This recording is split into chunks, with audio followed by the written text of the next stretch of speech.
अभी 200 वर्ष पहले की बात है, पुरानी बात भी नहीं है। जगन्नाथपुरी उड़ीसा में उसके 100-150 मील दूर किसी गांव में एक बंधु मोहंती नाम का आदमी रहता था। उसका काम था भगवत भजन करना और जो भिक्षा में मिल जाए खा लेना। अगर यही बात समझ में आ जाए कि मेरा हेतु क्या है तो जीवन ठीक से गुजर सकता है। राम कथा यह भी सिखाती है कि आपका हेतु क्या है। बंधु मोहंती के 2 बच्चे थे, पत्नी भी बहुत अच्छी थी, विनम्र थी, शालीन थी, जो मिल जाता था गुजारा करता था। एक बार उड़ीसा में, बंगाल में बहुत बड़ा अकाल पड़ा। गांव वालों के पास, स्वयं के पास ही भोजन समाप्त होने लगा। अब जब खुद ही खाने को ना हो तो बंधु मोहंती को कौन खिलाए। पहले तो खुद ने भूख सही, फिर पत्नी ने भूख सही। जब बात बच्चों पर आ गई तो पत्नी ने कहा कि अब मुश्किल हो रहा है, अब कुछ करिए। क्या इस पृथ्वी पर कोई ऐसा व्यक्ति नहीं है जो आपको जानता हो, जिस पर आप भरोसा करते हो, जो हमारी मदद कर दे। बंधु मोहंती ने कहा हाँ, एक है, पर वो तो 5 रात दूर रहता है। पत्नी ने कहा कोई बात नहीं, रास्ते में जंगल में कुछ तोड़ के खा लेंगे, कम से कम पता नहीं कितने दिन का अकाल है। बंधु ने बताया नहीं पत्नी को कि कौन आदमी है। बोले कौन है? बोले मेरा नाम बंधु है, उसका नाम दीन बंधु है, मैं उसके पास जा रहा हूं। पत्नी को लगा कि नाम होगा। 5 दिन मोहंती परिवार चलता रहा, पैदल पैदल, रास्ते से कुछ फल वल तोड़ के बच्चों को खिला दे। दीन बंधु का घर आ गया, सामने देखा तो जगन्नाथपुरी का मंदिर। पत्नी से कहा यहीं रहता है। पत्नी ने कहा ठीक है, मैं पुलिया पर बैठी हूं। एक पुलिया थी जहां पर अंदर से आने वाला जो दूध घृत चढ़ाया जाता था वो नाली बनकर बाहर आता था। बच्चों को बिठा लेती हूं, अंदर हो आओ। चले बंधु मोहंती, लेकिन वहां तो बड़ी भीड़। बंधु मोहंती अंदर जाने लगा, लेकिन वीआईपी लोग बहुत थे, अंदर घुस ही नहीं पाया। आया वापस लौट के। पत्नी ने कहा क्या हुआ? बोले मेरा दोस्त बहुत बड़ा आदमी है, बड़े बड़े लोग आए हुए हैं, उनमें व्यस्त है, थोड़ा खाली हो जाएगा तो बुलाऊंगा। रात हो गई, पट मंगल हो गए। उसने कहा अब? बोले अब सो गया है, बहुत मेहनत करता है, बहुत सारे लोगों का भार उसके कंधों पर है, कल सुबह मिलते हैं। पत्नी ने कहा अजीब आदमी हो भाई, बच्चे भूखे हैं, इनका क्या करूं? तो उसने कहा देख, ये चरणामृत की धार आ रही है, इसमें दूध है, शहद है, दही है, चुल्लू भर हाथ में लाता हूं, बच्चों को पिला दे, स्वस्थ रहेंगे। मैं भी पी लेता हूं, तू भी पी ले, सो जाते हैं। जैसे तैसे बच्चों को पिलाया, सो गए। बंधु मोहंती भी सो गया। 200 वर्ष पहले का सत्य का किस्सा है, ये कहानी नहीं है।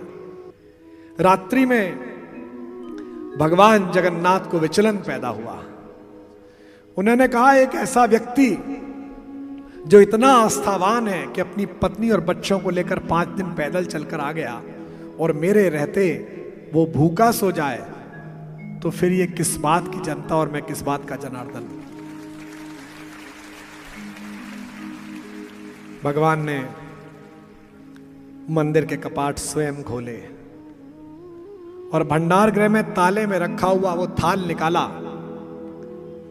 रत्न जड़ित थाल जिसमें उनका भोग लगता था। उसमें खूब सारे लड्डू, पेड़े, फल भरे, दूध का लोटा रखा, और सब प्रहरी सो रहे थे और भगवान बाहर आ गए।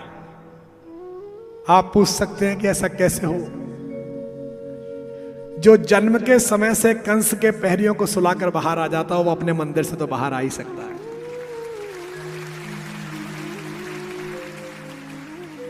बाहर आकर भगवान जगन्नाथ ने आवाज लगाई, अरे बंधु, ओ बंधु। बंधु ने सोचा कोई अपने बंधु को पुकार रहा होगा, मुझे कौन पुकारता है यहां? बंधु की नींद हल्की सी खुली, उसने सोचा होगा कोई। फिर उसने आवाज लगाई, अरे वो पीथमपुर से आए हुए, गांव से आए हुए बंधु मोहंती, कहां हो तुम?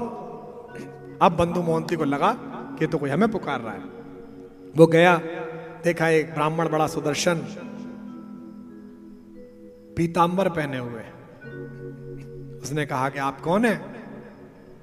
बोले मुझे तुम्हारे मित्र दीन बंधु ने भेजा है, कहा है बाहर मेरा बंधु भूखा है, उसका परिवार भूखा है, ये थाल लो, बच्चों को खिला दो। बंधु तो रोने लगा। बंधु ने कहा उन्हें मेरी इतनी फिक्र? तो उसने कहा फिक्र? तेरा भरोसा झूठा था क्या? अगर भरोसा सच्चा था तो उसे फिक्र है।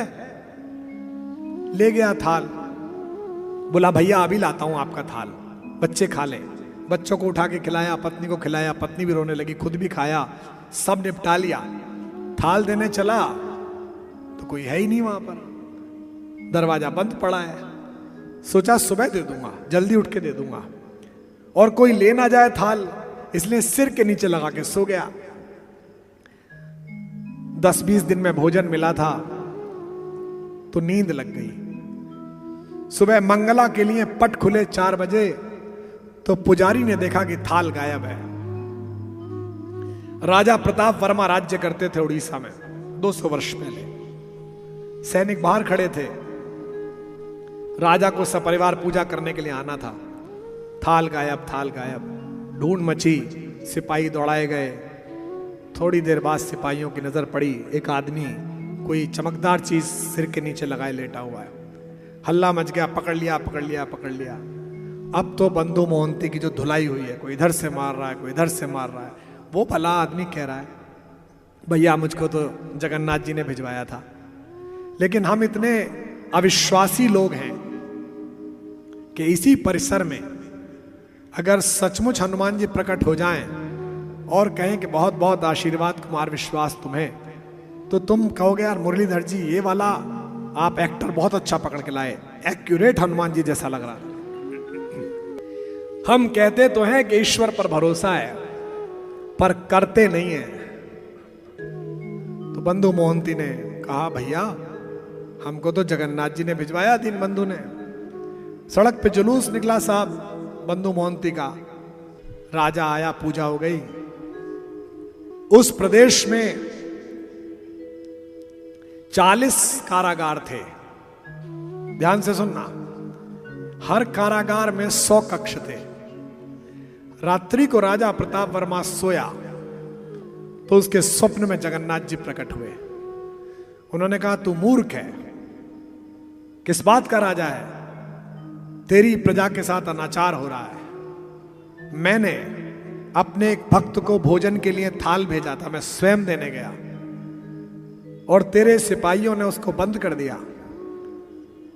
वो कारागृह नंबर 62 में, कक्ष नंबर 41 में सपरिवार बंद है, उसको मुक्त करा। राजा की नींद खुली। राजा ने कहा इतना डिटेल्ड विवरण, पता नहीं सच है कि झूठ है, संख्या कैसे आई? 62 नंबर कारागार, 41 नंबर कमरा। राजा ने किसी से कुछ नहीं कहा। राजा निकला, घोड़ा उठाया, 2 अंगरक्षक पीछे लिए और भागा। 62 नंबर कारागार पहुंचा, 41 नंबर कमरे में गया तो देखा कि बंधु मोहंती, उसकी पत्नी, दोनों बच्चे बैठे हुए हैं। अब तो राजा रोने लगा। राजा ने कहा गलती हो गई, माफ कर दीजिए, आप तो भगवान के मित्र हैं, क्षमा कर दीजिए। बंधु मोहंती ने पत्नी की ओर से देखकर कहा दोस्त तो मेरा अच्छा है, लेकिन उसके चारों तरफ के लोग कुछ गलत हो जाते हैं कई बार।